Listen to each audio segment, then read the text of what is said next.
Hello, my name is Father Tirso. I am the pastor of St. Julie Billiart in Tinley Park and the coordinator of the Simbang Gabi Novena schedule for the Archdiocese.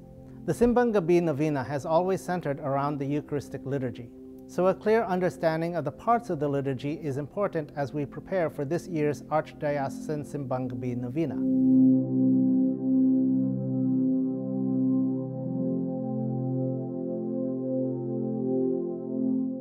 When the early church moved into the large basilica buildings, the church began to adopt some of the pomp and circumstance of the Roman Empire, one of which was the processions that announced the arrival of the emperor.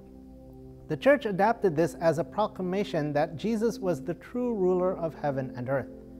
The entrance rites of the church's liturgy also served to gather the people of God and begin a proper orientation for worship. In other words, the right object of our worship is always God.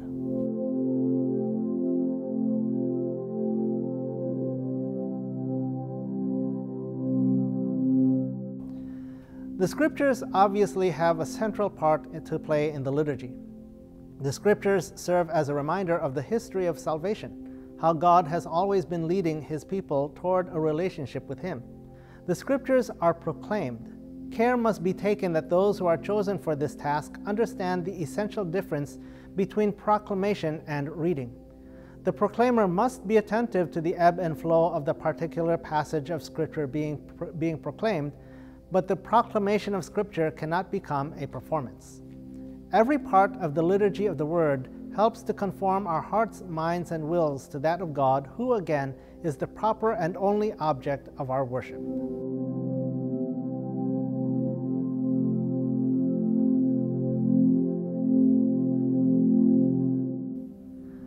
The liturgy of the Eucharist begins with the preparation of the gifts and the altar.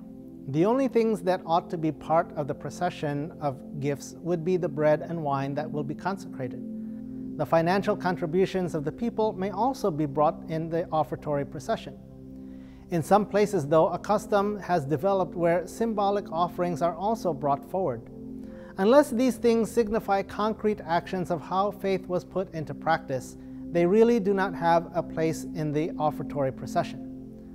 Everything about the Eucharistic celebration orientates our attention to where God will be made real, to whom we rightfully offer our praise and worship.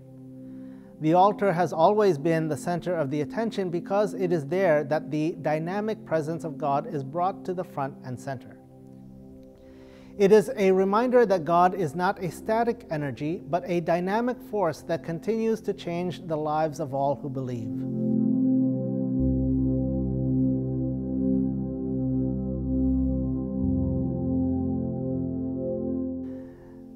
Receiving the body and blood of Christ in communion is the moment we all wait for because it is the clearest expression of our unity in faith and in practice.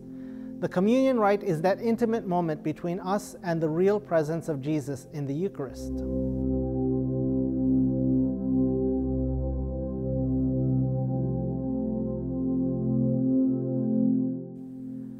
The purpose of the closing rites is simple. It is meant to dismiss the faithful so that everyone can go out into the world and live out their discipleship. The closing rites is not the time to squeeze in anything else that could not fit in other parts of the liturgy. If the closing rites take longer than the homily, there is something wrong. Again, the simple purpose of the closing rites is to bring everything to a concrete conclusion and get the faithful back out into the world to do the good works required of disciples.